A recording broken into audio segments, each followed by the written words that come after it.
નમસ્કાર દોસ્તો, આજનો દિવસ એટલે 1 જાન્યુઆરી, વર્ષનો એક એવો દિવસ જે આખી દુનિયાને એક સાથે જોડે છે. જે દિવસે લોકો નવી આશા, નવા સપના અને નવા સંકલ્પો સાથે નવા વર્ષની શરૂઆત કરે છે. ત્યારે આપ સૌને પણ આ નવા વર્ષની હાર્દિક શુભકામનાઓ. પરંતુ શું તમે જાણો છો 1 જાન્યુઆરીથી જ નવું વર્ષ કેમ ગણાય છે? આ તારીખ પાછળનો ઇતિહાસ શું છે અને ઇતિહાસમાં આ દિવસે કઈ કઈ અગત્યની ઘટનાઓ બની છે, તેમજ નવા વર્ષ સિવાય આ દિવસને બીજા કયા દિવસ તરીકે મનાવવામાં આવે છે? તો આવો જાણીએ 1 જાન્યુઆરી વિશેની સંપૂર્ણ માહિતી આજના આ વિડીયોમાં. દોસ્તો, વિડીયોની માહિતી ગમે તો લાઈક, શેર કરી અને ચેનલને સબસ્ક્રાઇબ કરવાનું ભૂલશો નહીં. 1 જાન્યુઆરી એ નવું કેલેન્ડર વર્ષ શરૂ થવાનો પહેલો દિવસ છે. વિશ્વના લગભગ તમામ દેશોમાં 1 જાન્યુઆરીને નવા વર્ષ તરીકે ઉજવવામાં આવે છે. આ પરંપરાની શરૂઆત થાય છે પ્રાચીન રોમન સામ્રાજ્યથી.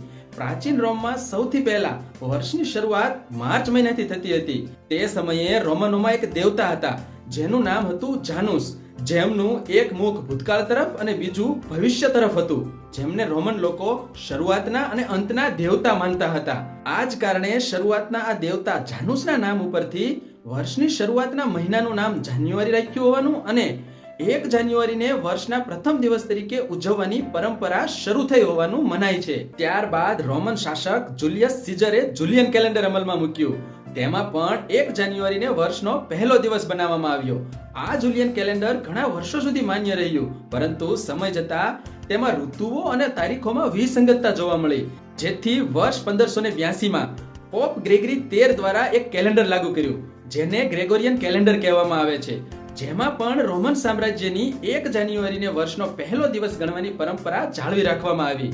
આજે વિશ્વના લગભગ તમામ દેશોએ આ ગ્રેગોરિયન કેલેન્ડર સ્વીકાર્યું છે અને તેના પહેલા દિવસ એટલે કે 1 જાન્યુઆરીને નવું વર્ષ ગણી અને તેને ઉજવવામાં આવે છે. ભારતમાં અને ગુજરાતમાં ગુડી પડવો, બિહુ અને દિવાળી પછી આવતા બેસતા વર્ષને નવા વર્ષ તરીકે ઉજવવામાં આવે છે. તેમ છતાં શિક્ષણ, નોકરી, વ્યવસાય અને નાણાકીય આયોજન માટે કેલેન્ડર વર્ષનો આ પ્રથમ દિવસ ખૂબ મહત્વપૂર્ણ માનવામાં આવે છે. આ દિવસે લોકો ઉમંગ અને ઉત્સાહ સાથે નવા વર્ષનું સ્વાગત કરી અને એકબીજાને શુભેચ્છાઓ આપે છે. નવા લક્ષ્યો નક્કી કરી અને આગળ વધવા માટે સંકલ્પો લે છે. જૂની ભૂલોને અલવિદા કહી અને નવી શરૂઆત કરે છે. આતશબાજી અને પાર્ટીઓ દ્વારા તેને ધામધૂમથી ઉજવવામાં આવે છે. 1 જાન્યુઆરી એ માત્ર નવા વર્ષ તરીકે જ ઉજવાય છે એવું નથી.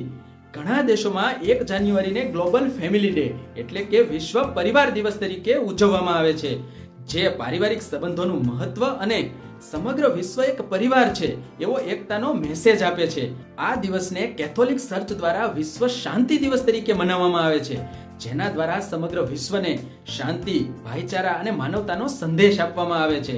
આ સિવાય 1 જાન્યુઆરીને નેશનલ બ્લડી મેરી ડે, પબ્લિક ડોમેન ડે અને નેશનલ હેંગઓવર ડે તરીકે પણ ઉજવવામાં આવે છે. ભૂતકાળમાં આ દિવસે બનેલી અગત્યની ઘટનાઓની વાત કરવામાં આવે તો 1 જાન્યુઆરી 1801 ના રોજ બ્રિટન અને આયર્લેન્ડનું એકીકરણ થયું, જેથી united kingdom of great Britain and આયર્લેન્ડનો ઉદ્ભવ થયો. 1 જાન્યુઆરી 1877 ના રોજ બ્રિટનની રાણી વિક્ટોરિયા ભારતની સામ્રાજ્ઞી બની. 1 જાન્યુઆરી 1995 ના રોજ આંતરરાષ્ટ્રીય વેપારનું નિયમન કરતી સંસ્થા વિશ્વ વ્યાપાર સંગઠન વર્લ્ડ ટ્રેડ ઓર્ગેનાઇઝેશન એટલે કે WTO ની સ્થાપના કરવામાં આવી. આ સિવાય 1 જાન્યુઆરી ભારતના પ્રસિદ્ધ ભૌતિક વિજ્ઞાની સત્યેન્દ્રનાથ બોઝ, મહાત્મા ગાંધીના વિશ્વાસુ સચિવ મહાદેવભાઈ દેસાઈ, જાણીતા અભિનેતા નાના પાટેકર અને નેશનલ એવોર્ડ વિજેતા અભિનેત્રી વિદ્યા બાલનનો જન્મદિવસ છે. મિત્રો, આ 1 જાન્યુઆરી એ માત્ર કેલેન્ડરની તારીખ નથી, પરંતુ હજારો વર્ષના ઇતિહાસ પછી સમગ્ર વિશ્વે સ્વીકારેલી એક નવી શરૂઆત છે. મને આશા છે કે હવે પછી જ્યારે 1 જાન્યુઆરી આવશે ત્યારે તમે માત્ર હેપી ન્યૂ યર નહીં કહો, પરંતુ તમને ખબર હશે કે આ દિવસ પાછળ પ્રાચીન રોમથી લઈ આજના યુનાઇટેડ નેશન્સ સુધીની એક લાંબી સફર છુપાયેલી છે. અહીં સવાલ એ નથી કે વર્ષ બદલાયું કે નહીં, સવાલ છે કે શું આપણે બદલાયા? તો આવો આપણે સૌ સાથે મળી આ નવા વર્ષને સારા વિચારો, સારા કાર્યો અને શાંતિ સાથે આવકારીએ. જો તમને 1 જાન્યુઆરી વિશેની આ ઐતિહાસિક સફર ગમી હોય તો વિડીયોને લાઈક કરજો, પરિવાર અને મિત્રો સાથે શેર કરજો અને આવી જ વધુ માહિતીસભર કહાનીઓ માટે આવો જાણીએ ચેનલને સબસ્ક્રાઇબ કરવાનું ભૂલશો નહીં. કોમેન્ટમાં જરૂરથી જણાવજો તમે આ નવા વર્ષને કયા નવા સંકલ્પ સાથે શરૂ કરી રહ્યા છો. ફરી મળીશું નવી માહિતી સાથે નવા વિડીયોમાં. ધન્યવાદ.